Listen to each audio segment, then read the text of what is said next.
It's so strange that after October the 7th, people like Secretary of State Blinken immediately said, this is why we need to double down on the two-state solution. Why?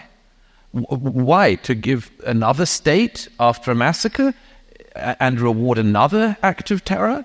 No other country had to do this. In fact, when every other country I can think of has suffered terrorism on an infinitely lesser scale than this, we never just gave in to them. Quite the opposite. We always said we won't give in to terror. When the IRA were bombing London in my childhood, Margaret Thatcher's view was always the same, which is we will never give in to the terrorists. And the more they do violence, the less we will give in to them. I think. But what if the cycle of brutality creates more terrorists? Well, it can do, but the only alternative to that is to not do anything when you're attacked, which is not viable. No, there's an alternative, which is you try to get Hamas in the context of providing a long-term plan as well. There are lots of people in the world who don't have states, okay? The Kurds don't have a state. I've spent plenty of time with the Kurds in Iraq and elsewhere. They do not carry out suicide bombings against civilian targets. They do not behead women. They do not go out on massive rape sprees. But they don't have a state, and the international community doesn't seem to be dedicated full-time to giving them one. Why? I don't know. Douglas Murray unleashes devastating truths about the Middle East conflict that most commentators dare not touch. From his boots-on-the-ground reporting in Israel after October 7th to his surgical dissection of global hypocrisy, Murray exposes the brutal realities behind the headlines. Watch as he demolishes comfortable narratives about Hamas, Iran's puppet master role, and the selective outrage of Western protesters. Douglas, speaking of the petition and the protesters and so on, they are miffed that you are insufficiently concerned about the plight of Palestinians. They think Palestinians ought to have a state, that Palestinians are being brutally mistreated by Israel. Why shouldn't Palestinians have a state? First of all, good evening. No, you ask me about, yes, the serious matter of things. I mean, I suppose that people are annoyed because some people are annoyed because I actually, as a writer and journalist, decide to see things with my own eyes and actually go to see the things I'm talking about and writing about. Not every journalist these days follows that rather basic rule of the trade. But my belief is that if you're going to write about something or talk about it, you've got to see it, and you've got to know about it and see it straight up. I went to Israel as soon as I could after the 7th of October because I believed, I think accurately, that first of all the world was going to pass over the atrocities of that day too soon, and secondly that we were probably going to see people deny it pretty soon and get on only to what Israel was doing in response rather than what had happened. And I think recent months have borne that out. I still challenge anyone who says they want a ceasefire to first of all tell me if they turned out one day in any city to demand the thing that would cause a ceasefire now, as it could have done on the 8th, which is to return the hostages.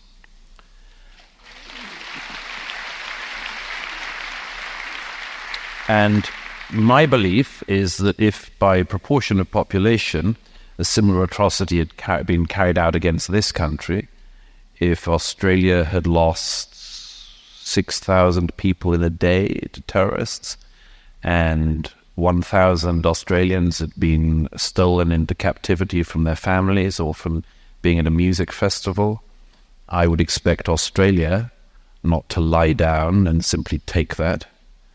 I would not expect Australia to listen if people said that Australians didn't know how to look after their own people. I would expect people to have sympathy for the people of Australia in their plight. And I expect that basic decency for Israel too. The question of Palestinians is definitely on a lot of people's minds. It's on my mind. It's on everyone's mind. It's on the minds of the IDF. It's why they're fighting an incredibly difficult door-to-door war in Gaza. It's why they're losing hundreds of their own troops. It's why they're fighting on the ground and losing very brave men and women every day to booby traps, snipers, and much more, which is that they are trying to achieve the two objectives, which is the return of all living hostages and the destruction of the terrorist group Hamas. Murray's ground-level reporting from Israel post-October 7th exposes the grotesque reality of Hamas's savagery, a massacre proportionally equivalent to 45,000 Americans slaughtered in a single day. While virtue-signaling protesters demand ceasefire, they remain deafeningly silent about the 60 hostages still in Hamas captivity. Where were these peace activists when Hamas was using 500,000 tons of concrete meant for Palestinian infrastructure to build terror tunnels? The current situation, I haven't been in Gaza for a few weeks now, but the current situation is that they are finishing the operation in Rafah, which is where Hamas are holed up, the last of the commanders of Hamas, probably where the remaining hostages are being held by the Sinwar, the head of Hamas, who planned the 7th and who has surrounded himself with the best hostages, which means the children. They are thought to be in Rafah, and I have to say I don't understand the international calls. I understand them, but I do not agree with the international calls for the Israelis to stop at 75 to 80% of the operation having been completed. As Benny Gantz, one of the war cabinet in Israel, who'd be a likely successor for Netanyahu, said the other day, there is no point in putting out 3/4 of a fire. You either put out the whole fire or you don't bother. There is no point in seeing a burning house and putting out 2/3 of the fire. You haven't put it out. So how do you put it out completely? You have to completely dismantle the leadership of Hamas. So that's the first one. You have to make sure that its leaders are not able to ever do this again. Taking a more expansive view of what the fire isn't just Hamas. I mean, the fire is this sore, this open wound that is the predicament in Gaza and to some extent West Bank. I don't think that is. I think there is a regional fire starter, which is Iran, the Iranian Revolutionary Government, which has been terrorizing the people of Iran for 40 years now, and 44 years, and which is stoking as much trouble as it can across the region by funding Hamas, by funding and arming Hezbollah, in destabilizing Lebanon, funding the Houthi militias in Yemen, which are firing at British and American naval vessels and sank a British ship 2 weeks ago, bribing the South African government successfully to take Israel to the International Court of Justice. That's South Africa, where I was last week, where you'll be amazed to hear that although the ANC think that they're the arbiters of international justice, they literally cannot keep the lights on. Which is, again, an unbelievable tragedy in that case for the people of South Africa, who deserve an enormous amount better than that. But Murray exposes Iran's malignant puppet master role, orchestrating regional chaos through its terror proxies, Hamas, Hezbollah, and Houthis.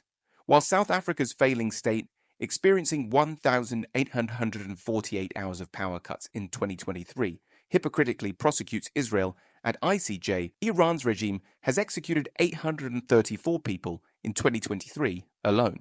The regional fire Murray describes has scorched everything from Lebanon's economy, with their currency lost 98% value since 2019 to Yemen's stability. But that can all be true about Iran, and it can also be the case that Israel is making things worse. I mean, those two things aren't the same thing. Well, it could be making things worse. I would just say that anyone who has a better idea of how to get the hostages back and stop October the 7th being done again and again, which is what the leadership of Hamas say they want to do, if anyone has a better idea of how to do it, I'm all ears. But I don't hear it. I just hear people saying ceasefire or we need peace. Yeah, genius. Tell me how you would do house-to-house operations in an area where 1 in every 2 houses has arms in it, or military munitions, where every time the soldiers go in and check for booby traps and look for the entrances to tunnels in the tunnel network, or look for RPGs and so on, they don't bother anymore going, haven't done for months, going straight to the main room. They go straight to the children's bedroom, because that's where Hamas make sure the tunnel entrances are. I was speaking to a major in the IDF the other week in Gaza who said that just the day before he'd overturned the cot in the baby's bedroom and there was a rocket-propelled grenade. If anyone knows how you achieve the necessary military objectives of stopping this happening again, as I say, all ears. But I think it's one of the, war is horrible everywhere and always. And I've seen enough of them and enough of it up close to be able to say that. But this is war. And if Hamas didn't want a war, they shouldn't have started one. There is no law of war or nature that allows you to go and murder and rape people and steal children from their homes, and then when you start to lose, moan about it. Well. Murray demolishes the naive ceasefire narrative with brutal ground realities. Hamas transforms children's bedrooms into weapons caches, proving their grotesque weaponization of civilian infrastructure. While critics wring hands over Israel's response, they conveniently ignore Hamas's $100 million annual terror tunnel budget. The grim discovery of RPGs under baby cribs echoes Hamas's own charter calling for Israel's destruction. You don't need to have sympathy for Hamas's moaning to have sympathy for the moaning of the tens of thousands of dead women and children in Gaza. Well, there aren't tens of thousands of dead women and children. The Hamas figures they give out are 30,000 dead, which is terrible, although that's about 3 months of average killing in Syria for the last decade. But which I, again, didn't see getting much attention in Sydney, London, or New York. But it would require,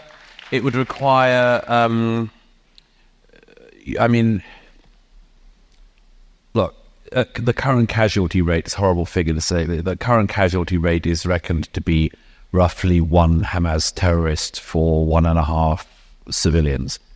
That is, as a military historian Andrew Roberts said the other week, a better ratio than any other army has managed in recent decades, which means ever, because until the late 20th century, people didn't care about this. But with the British and Americans in Iraq, we managed, when clearing Fallujah and Mosul, when ISIS were cleared from Mosul, it was thought that there was 1 dead terrorist for every 4 innocent civilians.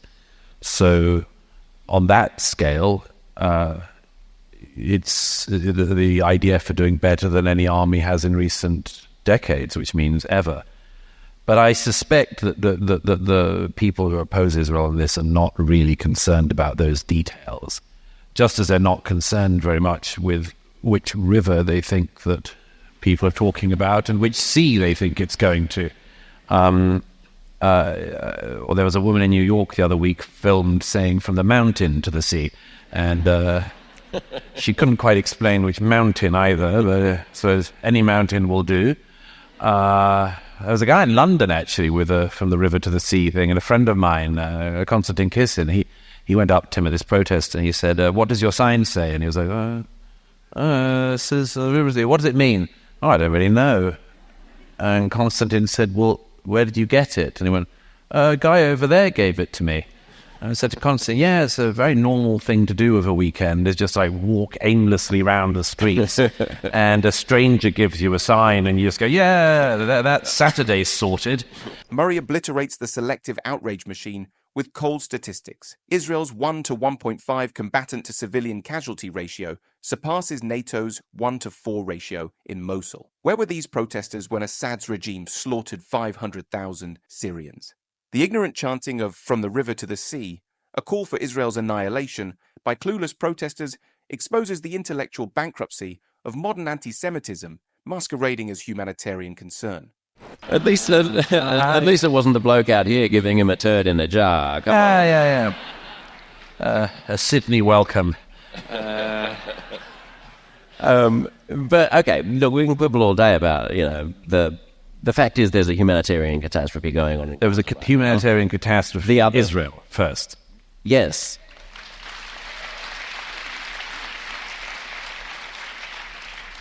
Yes, that happened some months ago, and right now it's taking place in Gaza. There is always going to be the opportunity to say that people who hate Israel are irredeemable anti-Semites and will never be swayed.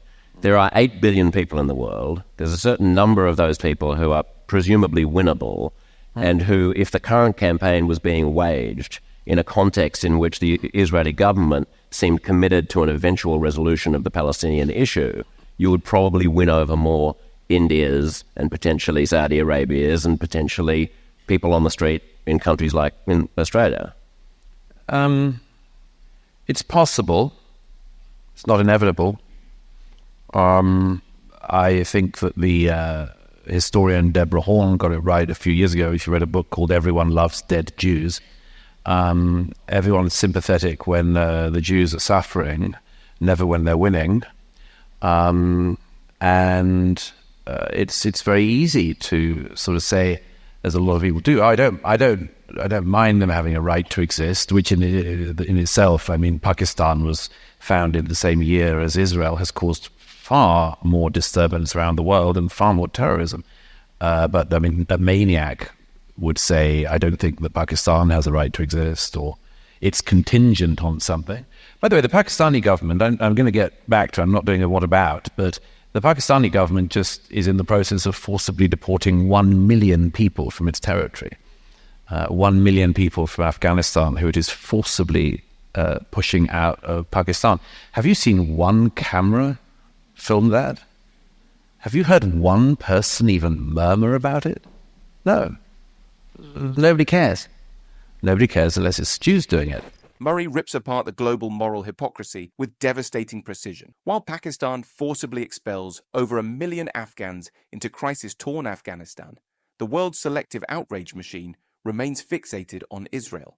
The same protesters who can't even identify which river to see they're chanting about stay mysteriously silent when non-Western nations commit atrocities. And you can definitely win over some right-thinking, sensible, sane people who might watch the national broadcaster in any given country in the West and think this is just horrible and can't it just stop? And I understand that. But I would also ask them to have sympathy for an incredibly difficult situation. After all, Israel is, it's understandable that they might be, let's say, careful or cautious about handing land over to Palestinians when they know what happened in Gaza after 2005. I was in the middle of the Gaza Strip in November or December, and I said to I was with an IDF colonel, and obviously because I'm from England, I can only do small talk in such circumstances. And I thought of asking him, what do you do? But I knew, so I was almost stumped. I thought of asking, have you come far? But I also knew the answer to that. So I went with the old fallback of, do you come here often? But actually, I mean, it was a very chilling response. He said, I've been here before. I said, when were you last here? He said, 2005, when I was pulling family friends from their homes.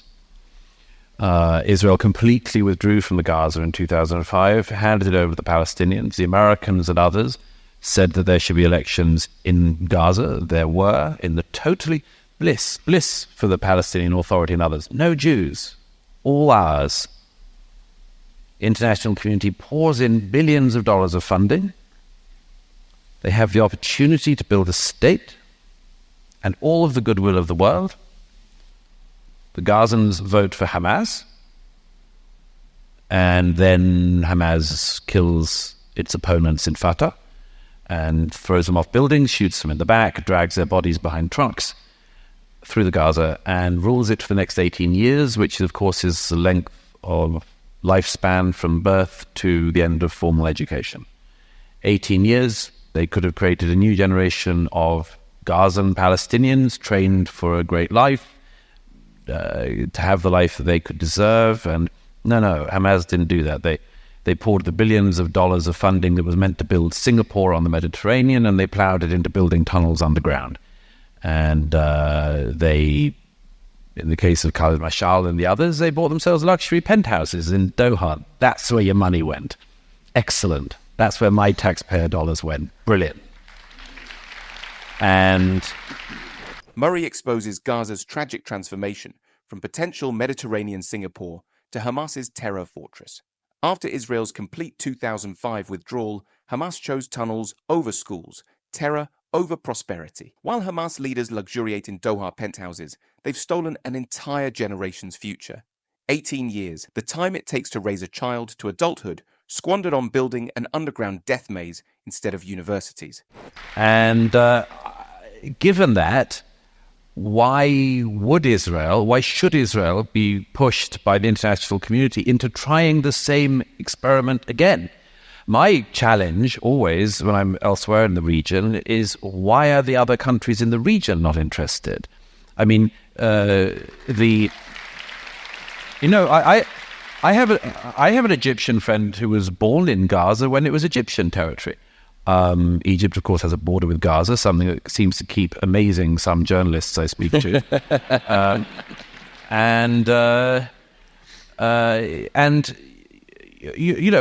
There's a reason why the border between Egypt and Israel is much, much tougher than the fence that now exists between Israel and Gaza. The Egyptians don't seem to want the Palestinians. Interesting, when we're forever told about the care that people are meant to feel for their brothers. Queen Rania of Jordan has had a very bad war. I always say she's probably my least favourite queen. And am I your favourite? Getting there. Queen Rania of Jordan is always going around the airwaves doing Christian Amanpour and things, spitting venom against the Israelis. Nobody says to her, what did your father-in-law do to the Palestinians? The answer is, killed them.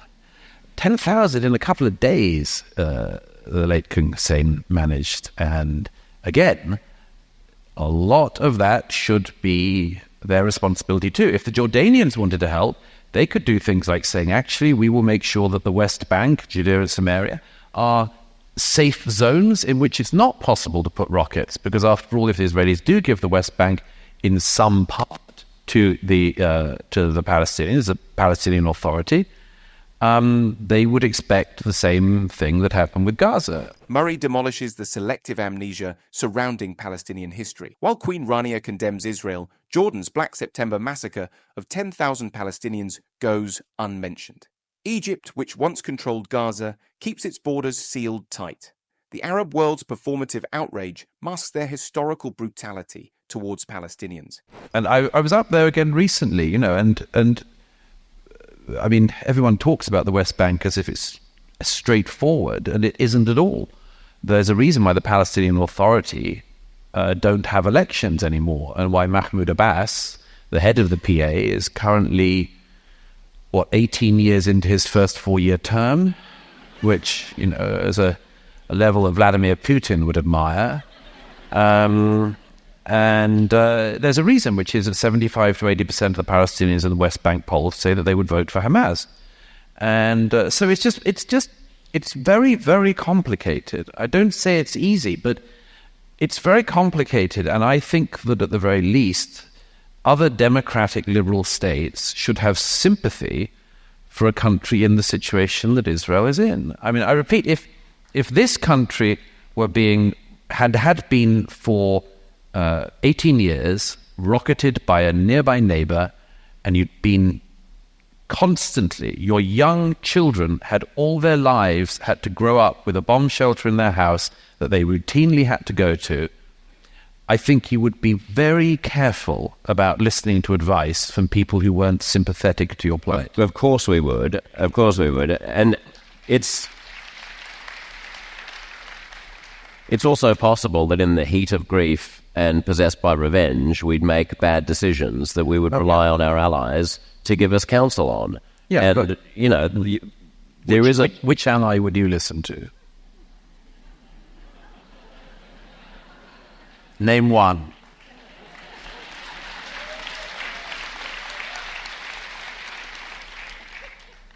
Chuck Schumer. Interesting selection. Look, I mean, I think you could listen to allies. But I think just it's to a bit... get to the substance of the point, because... hang on, let's go... Name a country that you would listen to. If Australia's national security was at such risk, you were being put through horrors and terrors, your children being stolen, your women being raped, your men still held in captivity, which country would you trust to know more about your security than you? Murray skewers the absurdity of foreign nations lecturing Israel on security while facing zero existential threats themselves, with 80% of West Bank Palestinians supporting Hamas and Abbas serving year 18 of a 4-year term. The region's complexities mock simplistic solutions. When Israeli children grow up knowing their nearest bomb shelter location, like Australian kids know their nearest beach, who has the moral authority to demand restraint? Well, I'm not kidding about Schumer. I mean, if you're talking about the highest-ranking Jew in American history, who has a lifelong dedication to Israel, who has bona fides up the wazoo, who broke with his own President Obama over the Iran deal and backed Israel over Obama in opposing the Iran deal, who came out, if people don't know the news, came out this week and last week and said, and I quote, Netanyahu has shown zero interest in doing the courageous and visionary work required to pave the way for peace. Even before this current conflict, he won't engage responsibly in discussions for a day-after plan for Gaza. Now, this week, Israel designated more than 2,500 acres of West Bank land for more settlements. Smotrich, the hard-right finance minister, said, and I quote from him, even as there are those at home and abroad who seek to cast doubt on our right to both Israel and to Judea and Samaria, we're advancing settlement. So the Israeli government is basically saying from the river to the sea, it's all ours. No. Schumer is saying, guys, you're going to lose us. With respect, Smotrich, I must disagree with his politics. Smotrich is not saying that what you would have under that plan would be the world's ugliest border, as Zippy Livni, the former foreign minister, said. If you travel around the West Bank, there's some places where clearly they're going to remain Palestinian, some places they're clearly going to remain Israeli. You'll have some even more bizarre version of the current border, which effectively exists. And then the West Bank is the areas of the West Bank that are Palestinian are pretty much run by the Palestinian Authority. They have their own budget. They have their own almost everything. They have their own police force. Yes, but the point is that people like Smotrich have no intention of that ever becoming a state demilitarized or otherwise. I think that there is enough consensus across the political board in Israel that means that it is perfectly possible at some point, if it was understood that the Palestinian Authority actually didn't want to cleanse the West Bank as well, that you would have some kind of agreement. Murray dissects the complex reality behind Schumer's unprecedented criticism of Netanyahu, while Smotrich pushes for 25,000 acres of new settlements, suggesting an Israeli river to sea. Murray highlights the messy truth. The West Bank already functions with de facto borders, Palestinian Authority control, and separate institutions. The point is simply that, in any case, it's the wrong time to be talking about it. It's so strange that after October the 7th, people like Secretary of State Blinken immediately said, this is why we need to double down on the two-state solution. Why? Why? To give another state after a massacre and reward another act of terror? No other country had to do this. In fact, when every other country I can think of has suffered terrorism on an infinitely lesser scale than this, we never just gave in to them. Quite the opposite. We always said we won't give in to terror. When the IRA were bombing London in my childhood, Margaret Thatcher's view was always the same, which is we will never give in to the terrorists. And the more they do violence, the less we will give in to them. I think. But what if the cycle of brutality creates more terrorists? Well, it can do, but the only alternative to that is to not do anything when you're attacked, which is not viable. No, there's an alternative, which is you try to get Hamas in the context of providing a long-term plan as well. Well, you don't rule out saying that. Well, You can't say the Palestinian Authority isn't going to run Gaza, the international community isn't going to run Gaza. Therefore, there's just going to be a occupation of Gaza in perpetuity. Netanyahu has published a plan of sorts. It's quite a thin plan so far, in my view, but it is a plan. It is a plan he came out with last month. I mean, this is a very, very difficult problem, and it's very live at the moment. But there are lots of very, very difficult problems in the world. And I find the single-minded obsession on the Palestinian question, I agree that some people have a noble motive for it, but I think it's strange at best and misguided at worst. And the reason is that there are lots of people in the world who don't have states, okay? The Kurds don't have a state. I've spent plenty of time with the Kurds in Iraq and elsewhere. They do not carry out suicide bombings against civilian targets. They do not behead women. They do not go out on massive rape sprees. But they don't have a state, and the international community doesn't seem to be dedicated full-time to giving them one. Why? I don't know, other than this question again of why the obsession about the Palestinians. All my life, well, certainly since Oslo, I always heard this same foreign policy consensus from Australian politicians, from British politicians, from American politicians and others. They always said the same thing. They said, solving the Palestinian-Israeli problem would unlock all of the other problems in the Middle East. Yeah? All my life I heard this from left and right. First of all, by the way, obviously not true. Obviously not true.